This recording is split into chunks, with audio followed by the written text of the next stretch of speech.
नमस्कार, स्वागत है आपका डॉक्टर साहिब में और मैं हूं आपके साथ सौम्या राठी। इस वक्त मेरे साथ बैठे हैं डॉक्टर निशिकांत कुमार, जो कि बिहार के सबसे जाने माने हड्डियों के डॉक्टर्स में से एक हैं। आज हम डॉक्टर साहब से जॉइंट्स के बारे में जानने वाले हैं। स्पेशली ये जानने वाले हैं कि जॉइंट्स अगर डिसलोकेट हो जाते हैं, यानी कि जिसे आम भाषा में हड्डी का उतर जाना कहते हैं, वो आखिरकार क्यों होता है। अगर ये बार बार होता रहे तब उस केस में क्या करना चाहिए। सबसे पहले डॉक्टर साहब नमस्कार, बहुत बहुत स्वागत है आपका। डॉक्टर साहब, मैं सबसे पहले चाहती हूँ आप हमारे दर्शकों को ये बता दें कि जॉइंट्स का डिसलोकेट होना ये आखिरकार क्या है। जॉइंट्स के डिसलोकेशन का मतलब होता है कि कोई जोड़ अपनी जगह से निकल जाए, इसे कहते हैं हम लोग डिसलोकेट कर जाना। जैसे कि कोई आपका हिप जॉइंट है, हिप जॉइंट अपनी जगह से चोट लगने के कारण, मोस्टली ये होता है रोड ट्रैफिक एक्सीडेंट्स के दौरान। आप कार से जा रहे हो, डैशबोर्ड इंजुरीज होती हैं, इसके कारण आपकी नी के ऊपर हिट होता है और शोल्डर निकल जाती है। इसको कहते हैं हम लोग डिसलोकेशन होना। ये किसी भी जोड़्स में हो सकती हैं, लेकिन बहुत कॉमनली ये होती हैं हिप में या शोल्डर में। कॉमनली कभी कभी नी जॉइंट में भी हो जाती है, which can be A devastating injury. इसका मतलब होता है क्योंकि नी जॉइंट के जस्ट पीछे आर्टरीज रहती हैं, जो कि खून का दौरा सप्लाई करने वाली नली होती है। अगर वो डिसलोकेट करती है, आपकी आर्टरी को काट देता है और आपके पैर तक काटने के नौबत आ जाते हैं। लेकिन जो कॉमनली हम लोग डिसलोकेशन का समझते हैं, जो देखते हैं पेशेंट सबसे ज़्यादा, वो होती है हिप और शोल्डर जॉइंट्स की। जी, तो सर ये डिसलोकेशन जो है वो किस किस सिनेरियो में हो सकता है। जैसा मैंने बताया, सबसे कॉमनली होती है चोट लगने के बाद।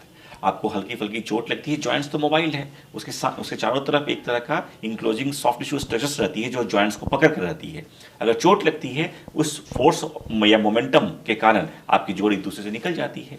इस कारण क्या होता है, खासकर शोल्डर जॉइंट्स में अगर आप देखेंगी तो शोल्डर जॉइंट बहुत ही नैरो जॉइंट है, मतलब शैलो जॉइंट होती है, कोई डीप जॉइंट नहीं होती है। जैसे कि आप हिप जॉइंट देखेंगी तो हिप जॉइंट बहुत ही डीप सॉकेट का रहता है, उसके अंदर जो बॉल रहती है अंदर फिट रहती है। लेकिन ये जो जॉइंट होती है शोल्डर की, वो शैलो है। लेकिन जो गिलनॉइड दो चीज़ का बना होता है, एक तो जो ऊपर का जो हिस्सा होता है उसको ह्यूमरस बोलते हैं, और जहाँ पर वो फिट रहती है उसको गिलनॉइड कहते हैं। दैट इज शैलो जॉइंट, कोई डीप सॉकेट नहीं है। उसको डीप करने के लिए क्या होता है, एक सॉफ्ट टिश्यू का लैब्रम कहते हैं वहाँ पर, वो अटैच रहता है, उसके कारण उस सॉकेट को डीप करता है। अगर आपका शोल्डर डिसलोकेट हुआ, फिर दोबारा जब वापस आता है अपनी जगह पे, तो आपकी फ्यूमरल हेड पे या ह्यूमरल हेड पे एक तरह का डिप्रेशन दे देता है, और इसके कारण जो वहाँ पर सॉफ्ट टिश्यू रहते हैं वो भी निकल जाते हैं। तो आपने तो जब आपका डिसलोकेट किया जॉइंट, आपने उसको बिठा दिया, लेकिन जो डिप्रेशन है या सॉफ्ट टिश्यू में जो डैमेज आ चुकी रहती है वो परमानेंटली रह जाती है।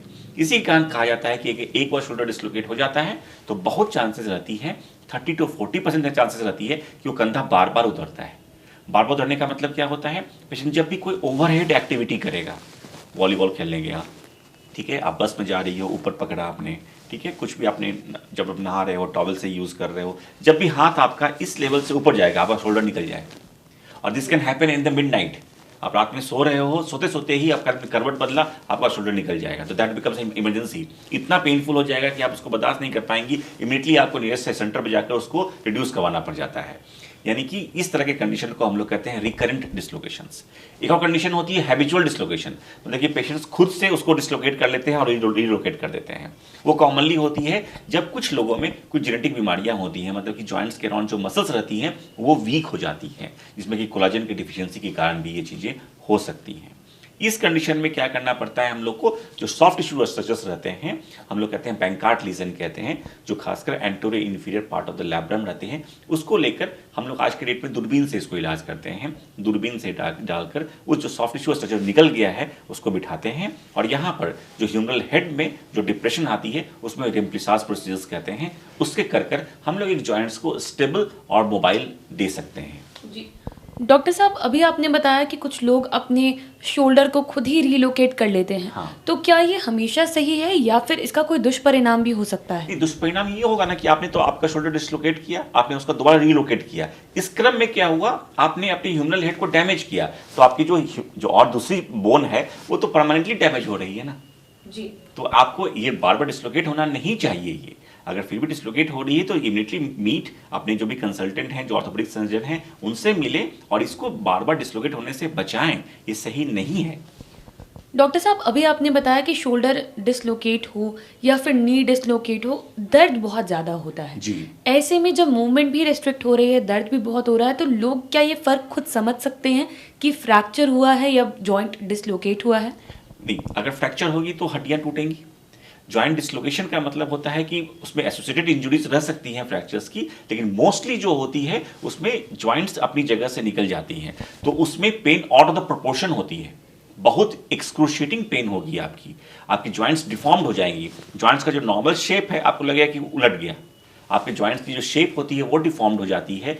पेन एक्सक्रूशिएटिंग होती है, नर्व की एसोसिएटेड इंजरी हो सकती है, ब्लड वेसल्स की इंजरी हो सकती है उसमें। तो ये बहुत ही एक क्रिटिकल सिचुएशन होती है हमारे लिए, ये एक्यूट इमरजेंसी होती है।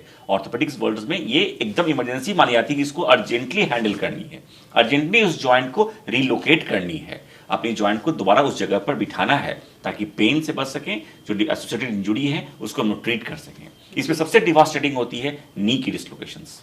जी, उम्मीद करती हूँ डॉक्टर साहब ने जो सारी बातें बताई हैं आपने उन्हें ठीक तरीके से सुना और समझा होगा।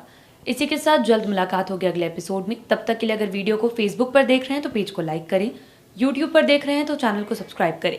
कमेंट सेक्शन या मेल बॉक्स के माध्यम से आप बता सकते हैं कि डॉक्टर साहब से आपके और क्या सवाल हैं। धन्यवाद।